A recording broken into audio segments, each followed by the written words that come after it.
In my book, there's a lot of genealogical research, you know, going back, Dick's family, my family, these heroic and amazing tales of people who went west. But one of the things I discovered is that Dick and Barack Obama are 8th cousins. What? Is that an amazing thing? Yes, if you go back 8 generations, really? They have a common ancestor. These spiritual beings have been ruling this planet through very specific bloodlines, who long ago swore allegiance to these beings in exchange for wealth and power over the human race. In preparing the whole world for the ultimate spiritual deception these evil entities have planned.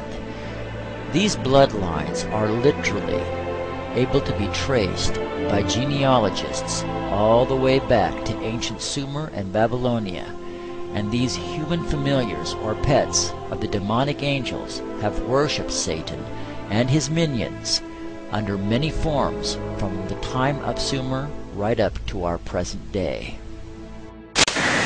So there were new beings planted in the garden. Primarily, they had been created to function as sources of food for the collection of gods that had been possessed by evil. Secondarily, they were to be used as physical vessels to be possessed by the gods.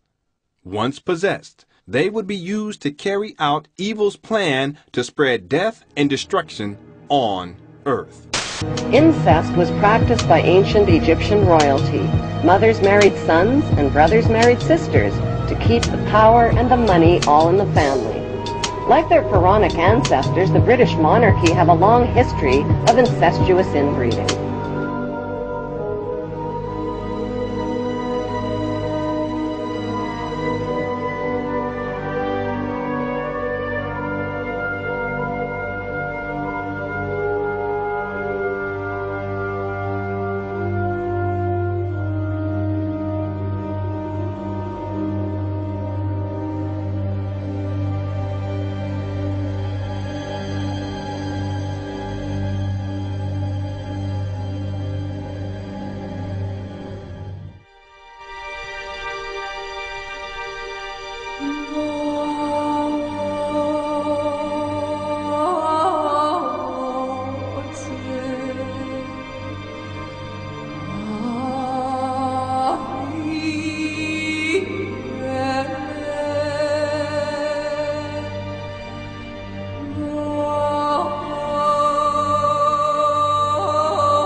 is of an interbreeding between a non-human race, force, whatever, and humans, creating a hybrid bloodline, a fusion of the two DNA.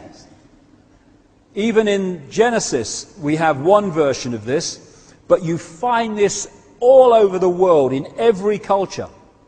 As the Bible says in Genesis, there were giants on the earth in those days, or in the earth as it puts it, and also after that, where the sons of God came in unto the daughters of men, and they bare children to them.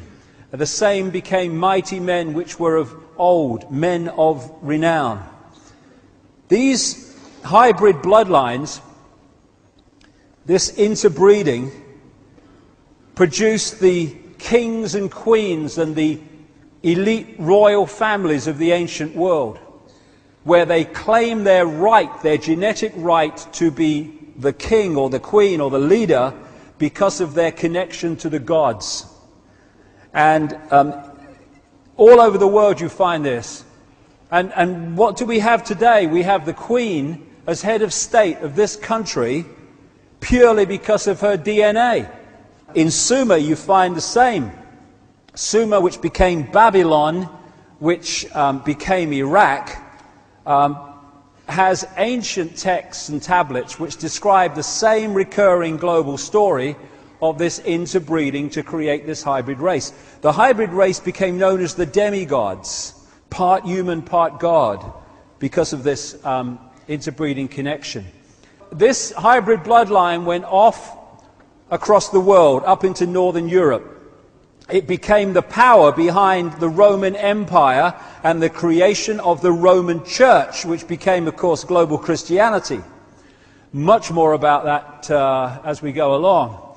And everywhere it went, it became the royal bloodline, the elite bloodline, the one that became the leaders and the kings and the queens, and also the people in charge behind the scenes. And it interbred with other such bloodlines in Northern Europe to become the royal families and aristocratic families of Europe.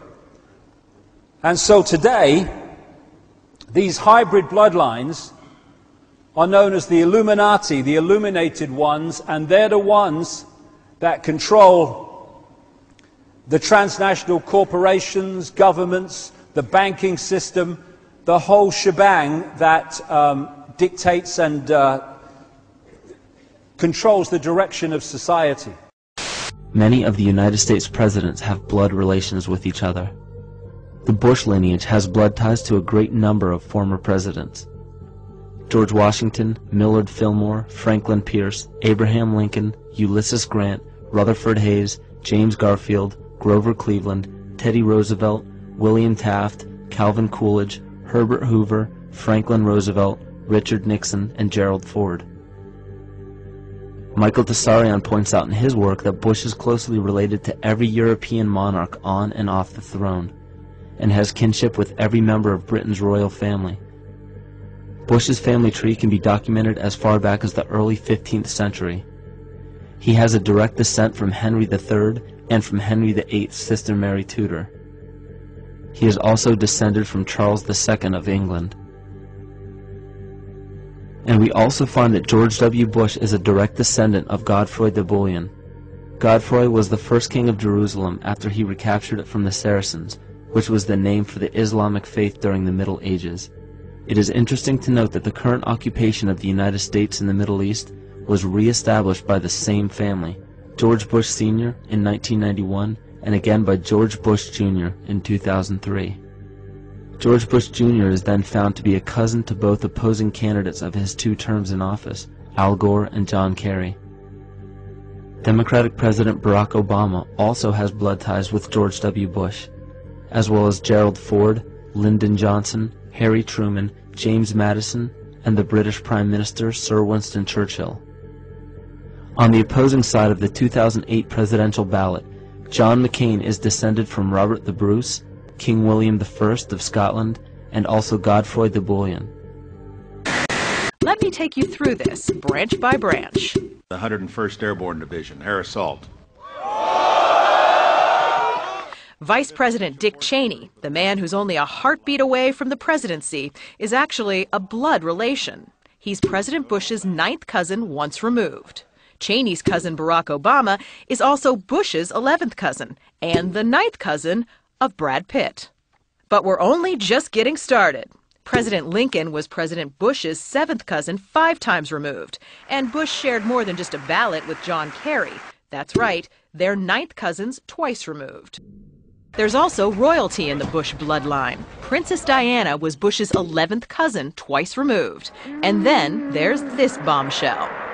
Happy birthday, Mr. President. Sure, she may have been singing to JFK, but what about GWB? He is, after all, her 9th cousin, 3 times removed.